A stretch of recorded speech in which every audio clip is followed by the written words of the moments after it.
হ্যাঁ দাদা, একটু বক্তব্য রাখবে কিছু? কি বলবো, আমরা এখন আছি রাইটার্স বিল্ডিংয়ে।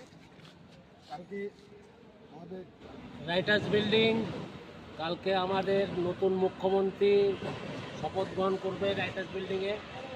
রাইটার্স বিল্ডিংয়ে যাতে উনি কোনো রকম অসুবিধা না হয় তার জন্য আমরা রেডি, পরিষ্কার পরিচ্ছন্ন, যা পুরনো গাড়ি ফাড়ি আছে সব সরিয়ে দিচ্ছি। আমরা সারা রাত ধরে এই কাজ আমরা চালাবো। আর এই বিল্ডিংটা দেখো কি সুন্দর সাজানো হয়েছে, এবার দেখো। কলকাতার ঐতিহ্য রাইটার্স বিল্ডিং, কলকাতার ঐতিহ্য যাকে বলে কলকাতার ঐতিহ্য রাইটার্স বিল্ডিং। এই রাইটার্স বিল্ডিং আবার পুরনো রূপে সেজে উঠেছে, তাই আমরা আরও সুন্দর করার জন্য যা যা করণীয় তা করছি সারা রাত ধরে। এই যে আমাদের একটা গাড়ি, করণীয় কাজ। ওই যে আমাদের আরেকটা গাড়ি, পরপর দুটো গাড়ি আছে আমাদের। এখন বেরাবো আমরা, আবার আসবো পরে।